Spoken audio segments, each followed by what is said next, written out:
दोस्तों, मोदी जी के समर्थक वो तमाम लोग जो वन नेशन वन इलेक्शन पर नाच पड़ते हैं, मोदी जी के ड्रीम प्रोजेक्ट के लिए उनके मन में खास जगह है। वो चाहते हैं कि ऐसा ही होना चाहिए। इस देश में सारे चुनाव एक साथ होने चाहिए, सारे राज्यों के चुनाव एक साथ होने चाहिए और देश के लोकसभा के चुनाव भी एक साथ होने चाहिए। क्योंकि क्या होता है ना, देश हर 3 महीने चुनावी मोड में चला जाता है। इससे प्रशासन बड़ा प्रभावित होता है। यही दलील दी जाती है ना दोस्तों। जिस देश में वन नेशन वन इलेक्शन पर चर्चा हो रही है, उस देश के लिए ये स्थिति वाकई में चिंताजनक है कि एक राज्य में, केवल एक राज्य में मात्र 9 सीटें, कुछ भी नहीं है दोस्तों, मात्र 9 सीटों में वोट कराने में एक साथ चुनाव आयोग के पसीने छूट गए। हालत ये हो गई है दोस्तों कि मुख्य चुनाव आयुक्त राजीव कुमार को 2 बार फोन जा चुका है।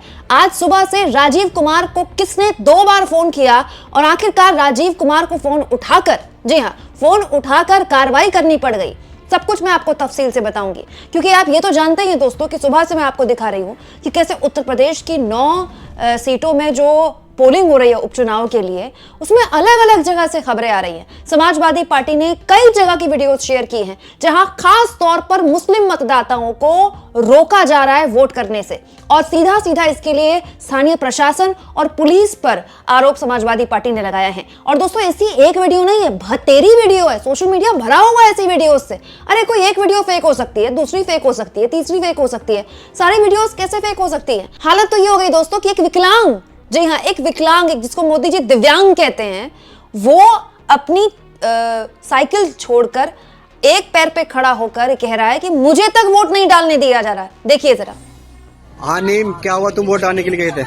वोट डालने ही नहीं दे रहे भाई। कहाँ से वोट डाल ले? गए किसान इंटर कॉलेज पे, गेट से पहले ही खेद दिया पुलिस वालों ने। लाठी बजा रहे जो मेरे साथ गया था उसे भी पीछे खेद दिया। मैं रिक्शा कारण मेरी रिक्शा भी टूट गई। और इसका चुनाव आयोग इसमें संज्ञान में लेते हुए कार्रवाई करे, पुलिस प्रशासन पर सख्त से, क्योंकि विकलांगों को तंग करा जा रहा है। हैंडीकैप मेंबर हो, वैसे भी अपाहिजों भी नहीं छोड़ रहे, ठीक ठाक को भी नहीं छोड़ पा रहे, क्या करके हटेंगे? सोचिए दोस्तों, एक विकलांग बता रहे हैं कि उनको घुसने नहीं दिया गया, जहां पर वोटिंग हो रही थी वहीं से भगा दिया गया पब्लिक को। एक विकलांग को इस बात की चर्चा है कि ऐसे चुनाव होंगे तो फिर चुनाव ही कैसे होंगे? और देश के मुखिया को इस बात की चिंता नहीं है, चुनाव आयोग की इसकी चिंता नहीं है। सोचिए, एक विकलांग अपनी टूटी हुई कुर्सी देखकर चुनाव आयोग से सवाल पूछ रहा है कि देखिए कौन है इसके लिए जिम्मेदार। हालत ये हो गई दोस्तों कि जब सुबह से इस तरह की खबरों की बाढ़ आई, अलग अलग जगह मुस्लिम मतदाताओं को वोट करने से रोकने की, पुलिस प्रशासन के दबाव बनाने की, उनके गलत तरीके से आईडी चेक करने की खबर आई, तो अखिलेश यादव सामने आए। अखिलेश यादव ने अभी एक धुआंधार प्रेस कॉन्फ्रेंस की है जिसमें उन्होंने विस्तार से बताया है कि मुख्य चुनाव आयुक्त, जी हाँ, मतलब चुनाव आयोग के मुख्य चुनाव आयुक्त राजीव कुमार से अखिलेश यादव की सुबह से 2 बार फोन पर बात हो चुकी है। राजीव कुमार ने फोन पर बात करके अखिलेश यादव से सुनिश्चित किया है कि हम इस पूरे के पूरे मामले में न केवल एक्शन ले रहे हैं, बल्कि आप सबसे कहिए कि दोबारा जाएं वोट करने के लिए। अगर इस बार भी उन्हें कोई रोकता है तो फिर हमको बताएं। मतलब अब चुनाव आयोग तक 2 बार फोन करके अखिलेश यादव ने इस मामले में शिकायत कर दी है। सुनिए।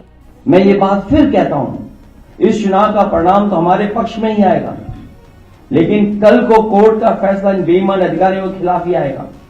न्यायालय किसी को नहीं छोड़ेगा। सबकी नौकरी, पीएफ, पेंशन भी जाएगी और उनके बच्चे, परिवार, रिश्तेदार, समाज में बनी बनाई इज्जत भी जाएगी। बेईमानी का ठप्पा लगवाकर वो हमेशा के लिए अपनी जिंदगी बर्बाद कर लेंगे। जनता ऐसे अधिकारियों को किस निगाह से देखेंगे, कहने की जरूरत नहीं है। और मेरी सुबह चीफ इलेक्शन कमिश्नर से 2 बार बात हुई है। उन्होंने कहा कि जो भी संबंधित अधिकारी बेईमानी करना चाहते हैं, वोट डालने के लिए रोक रहे हैं, उनकी जानकारी दीजिए। मुझे पूरा भरोसा है कि जब चीफ इलेक्शन कमिश्नर के माध्यम से हमें आश्वासन मिला है तो ये चुनाव निष्पक्ष होगा और जो वोटर्स वोट डालने जा रहे हैं उनको वोट डालने का मौका मिलेगा। और सुनने में यह भी आ रहा है कि खासकर मीरापुर विधानसभा में मैं उन अधिकारियों की जानकारी करूंगा जिन्होंने वोटर आईडी कार्ड उनका छीन लिया है और अंदर खुद ही वोट डलवा रहे हैं। ऐसे पीठासीन अधिकारी, ऐसे बूथ ग्राम सीकरी, बूथ नंबर 38, 39, 40, 41, 43, खेड़ी, फिरोजाबाद, वहां के बूथों पर जौली में जहां मैं खुद गया था, मतदाता एक एक मतदाता समाजवादी पार्टी को वोट डालने जा रहा है। बूथ नंबर 141, 142, 143, 146, 155, इन पर जो पीठासीन अधिकारी या जो बैठे हैं, हम लोग नोट करके रखेंगे कि जिस तरह का वो व्यवहार कर रहे हैं, कानून के हिसाब से इनके खिलाफ कार्रवाई होगी। दोस्तों, हालत ये हो गई है कि उत्तर प्रदेश के कटहरी सीट के सीसामाऊ में मतदाताओं की वोटर आईडी कार्ड चेकिंग मामले में अब चुनाव आयोग ने संज्ञान लिया है और 2 दरोगाओं को निलंबित कर दिया है। मतलब इन 2 दरोगाओं ने गलत तरीके से वोटर आईडी कार्ड चेक किए, तभी इनको निलंबित किया गया है ना, ऐसे तो किया नहीं गया। अखिलेश यादव ने फोन किया तो चुनाव आयोग निलंबित कर दे।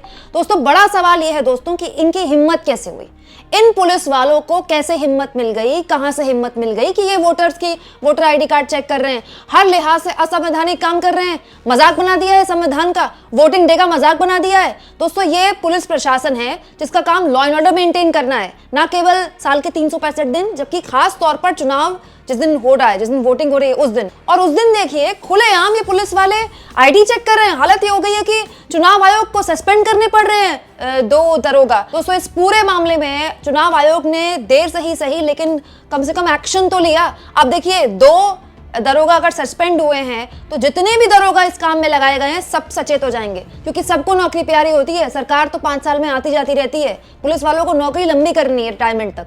दोस्तों, इसी खबर में साफ तौर पर लिखा है कि मुख्य निर्वाचन आयुक्त राजीव कुमार ने सीईओ यूपी और सभी जिला चुनाव अधिकारी, डीईओ, रिटर्निंग ऑफिसर, आरओस को साफ तौर पर कहा है कि मतदान प्रक्रिया को निष्पक्ष और सुचारू रूप से सुनिश्चित किया जाए, सभी शिकायतों को तुरंत संज्ञान लेकर त्वरित कार्रवाई की जाए। इसके साथ ही की गई कार्रवाई को सोशल मीडिया के जरिए शिकायतकर्ताओं को टैग करके सूचित किया जाए। अगर समाजवादी पार्टी हर वीडियो शेयर कर रही है कहते हुए चुनाव आयोग देखे, तो अब चुनाव आयोग ने अपने अधिकारियों से कहा है कि दिखाइए आप और टैग करके बताइए कि आपने ये एक्शन लिया है। अब अखिलेश यादव भी कह रहे हैं दोस्तों 5 बजे नहीं, उसके बाद तक वोटिंग चलती रहेगी, जब तक क्यू में लोग खड़े रहेंगे। इसलिए अखिलेश यादव बार बार कह रहे हैं कि जो लोगों को वापस भेजा गया है वो दोबारा जाएं, अपना वोट जरूर इस्तेमाल करें। दोस्तों, इस बीच मुरादाबाद की एक और खबर है दोस्तों। दारोगा जी लाइन लगाकर यहां पर वोटर आईडी कार्ड चेक कर रहे थे। दोस्तों, आजाद समाज पार्टी के प्रत्याशी हाजी चांद बाबू मलिक ने आपत्ति जाहिर की और कुछ इस तरह से चांद बाबू जबरदस्त तरीके से देखिए पुलिस से कैसे भिड़ गए।